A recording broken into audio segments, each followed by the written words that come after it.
Hi my reading friends, this is Sarah. Today I'm going to read the story Pinocchio. Pinocchio is written by Carlo Collodi, is an Italian author. This is a very famous classic.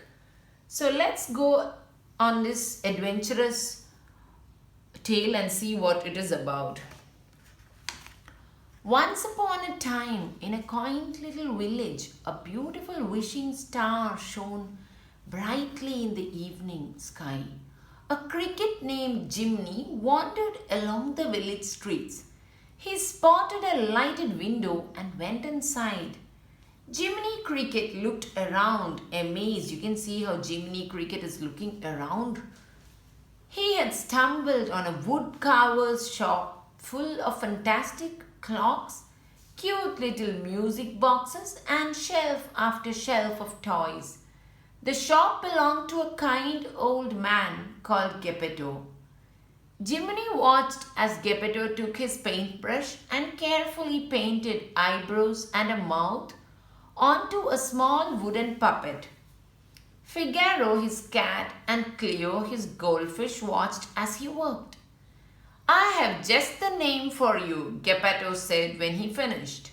Pinocchio. He took Pinocchio on a little walk around his shop, balancing the puppet on his strings. So there you can see the little puppet. Later, Geppetto and Figaro climbed into bed. Geppetto gazed out of the window, looking up at the sky. "It's the wishing star," he cried. Then he made a wish. As Geppetto slept, he dreamed about his wish. He had wished that Pinocchio might be a real boy. Suddenly, a brilliant light filled Geppetto's room. It sparkled and grew into the beautiful blue fairy. "Good, Geppetto," the fairy said. "You deserve to have your wish come true." She waved her magic wand over Pinocchio, saying, "Little puppet made of pine, wake, the gift is thine." "Am I a real boy?" Pinocchio asked. "Not yet," the fairy explained. "First, you must prove yourself brave, truthful, and unselfish. You must learn to choose between right and wrong." The blue fairy told Pinocchio that he must let his conscience be his guide. And with a little coaxing from the blue fairy, Jiminy Cricket agreed to be his conscience. And then she was gone, so the blue fairy just disappeared. Geppetto, hearing strange noises, jumped out of bed. When he got to his workshop, he saw his little puppet dancing and singing. Overjoyed, Geppetto lifted Pinocchio into the air and hugged him close. The next morning, Geppetto walked Pinocchio outside and pointed to all the children passing by. "They are going to school," he explained. "Now that you are a little boy, you must go to school too." Hoping to make Geppetto proud, Pinocchio hurried off. He didn't realize that two sneaky-looking characters were watching him. "A live puppet with no strings?" the fox exclaimed. "We can sell him to Stromboli the puppeteer." The fox tripped Pinocchio with his cane. "I am J. Worthington, foul fellow, but my friends call me Honest John," he explained. "And this is Gideon," he added, pointing to the cat standing next to him. So there you can see the fox and the cat. Pinocchio looked up at Honest John. "I have to get to school," he explained. Honest John convinced Pinocchio that school was a waste of time. "Come with us," he coaxed. "We will make you a star." Back at Geppetto's workshop, Jiminy Cricket hurried into his coat and hat and ran out of the door to follow Pinocchio to school. He saw Honest John, Gideon, and Pinocchio heading down the street in the wrong direction. Soon Jiminy Cricket caught up with Pinocchio and tried to change his mind. But it was too late. Honest John had convinced Pinocchio to go on stage. They were going to see Stromboli the puppeteer. Honest John led Pinocchio right into Stromboli's greedy hands. That night, Pinocchio made his stage debut with Jiminy Cricket in the audience. Everyone was amazed to see a singing, dancing puppet with no strings. When the show was over, the crowd applauded wildly and threw gold coins at Pinocchio's feet. Pinocchio loved all the attention and Stromboli loved all the money the little puppet had made him. Later that night, Pinocchio couldn't wait to get home and tell Geppetto all about his new career. When Stromboli heard Pinocchio talking about going home, he threw him in a cage and locked the door, so Stromboli was a cruel man. As Pinocchio cried and called out for Jiminy, the cricket sneaked into Stromboli's wagon. Jiminy couldn't believe his eyes when he saw Pinocchio locked in a cage. As Jiminy was trying to free Pinocchio, the blue fairy appeared. When she asked Pinocchio why he hadn't gone to school, Pinocchio told so many lies that his nose grew. All of a sudden, his nose seemed to be growing. Realizing what he had done wrong, Pinocchio promised that he would never lie again. The blue fairy agreed to give him another chance and set him free. Before disappearing once more, Jiminy and Pinocchio jumped down from the cage and ran home as fast as he could, knowing how worried Geppetto would be. He had been all night looking for Pinocchio. In a nearby tavern, Honest John and Gideon were meeting with a dastardly coachman who had an evil scheme to lure boys to Pleasure Island. The coachman promised Honest John and Gideon lots of money if they would help him find some boys. Soon Honest John and Gideon were back on the streets where they spotted Pinocchio. Pretending that Pinocchio looked sick, Honest John convinced the little puppet that he needed some rest and relaxation on Pleasure Island. Honest John and Gideon led Pinocchio down the street. They told him all about the wonders of Pleasure Island. Games, toys, candy, rides, and it was all free. Poor Jiminy tried to catch up with them, but again it was of no use. Outside the village, Honest John turned Pinocchio over to the coachman. Pinocchio climbed aboard the stagecoach filled with boys. The coachman cracked his whip and off they went to Pleasure Island. The stagecoach raced through the countryside, pulled by several scared-looking donkeys. When the boys arrived on Pleasure Island, they could hardly believe their eyes. There were fairground rides, lots of treats, and no grown-ups around to tell them what to do. The boys could be as naughty as they liked.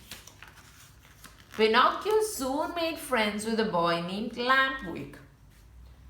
If my mother could see me now, she'd have a fit, he explained to Pinocchio, who was about to sample some sugary treats. While Pinocchio was busy getting up to mischief with Lampwick, Jiminy Cricket thought it would be a good idea to explore the island. He came upon the coachman giving orders to his men. Shut the doors and lock them tight. Jiminy knew he had to find Pinocchio right away. He saw a light in the pool hall. There he found Pinocchio and Lampwick playing pool. "You're coming right home with me," Jiminy cried. Lampwick laughed. "You're taking orders from a grasshopper?" Poor Pinocchio was caught between his new friend and his conscience. On his way back out, Jiminy saw the coachman and his men putting donkeys in crates. "You boys will bring me a nice prize," the coachman smiled. Jiminy realized that the donkeys were actually the boys of Pleasure Island. Jiminy ran back quickly to warn Pinocchio, but it was too late. Lampwick had already changed into a donkey and was charging around in fear. Poor Pinocchio stared in horror as he sprouted his own set of donkey ears and a tail. "Quick, we've got to get out of here," yelled Jiminy. Pinocchio and Jiminy Cricket raced across the now deserted island, leaving the coachman and poor donkeys behind. They climbed up the cliff rocks and jumped into the sea. Exhausted, the pair finally reached the shore and headed for home. But when they arrived, Geppetto was nowhere to be found.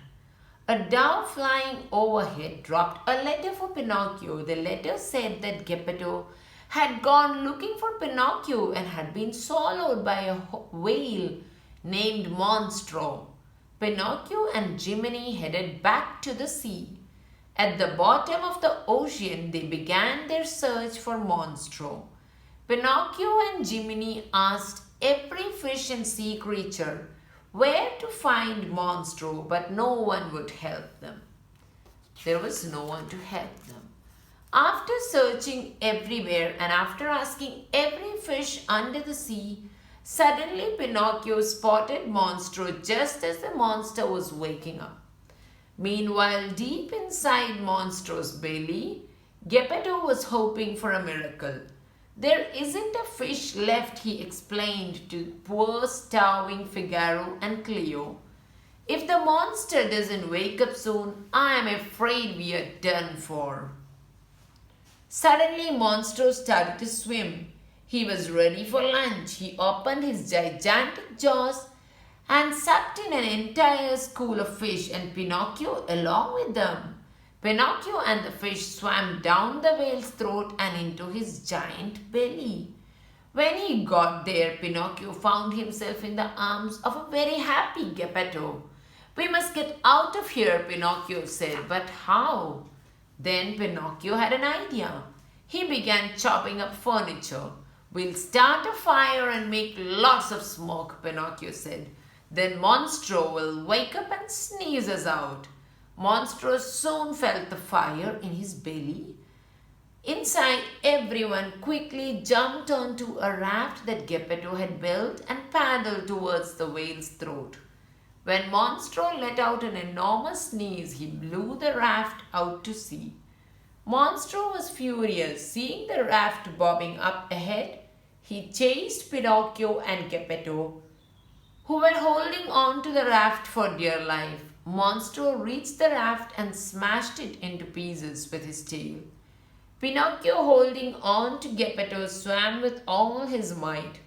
Bravely, he managed to lead Monstro into a collision with the rocks. Pinocchio had made sure that Geppetto got safely to shore. Geppetto came to and saw Cleo in her bowl and Figaro lying safely on the shore beside him. But when Geppetto looked around for his little son, he found him lying face down in the water. Geppetto gently picked Pinocchio up and carried him home. Once inside, Geppetto laid Pinocchio on his bed and knelt beside him, wishing with all his heart for Pinocchio to wake up. Suddenly the blue fairy appeared. She waved her hand over Pinocchio, saying, "You have proven yourself brave, truthful, and unselfish. Now you will become a real boy." So all the magic came onto the sleeping Pinocchio. The lifeless wooden boy was suddenly transformed into a real live boy. Geppetto was so happy that his wish had finally come true. He wound his music boxes and they all began to dance. What a celebration they had! The woodcarver, his son, the cat, the goldfish, and a wise cricket named Jiminy. Thank you.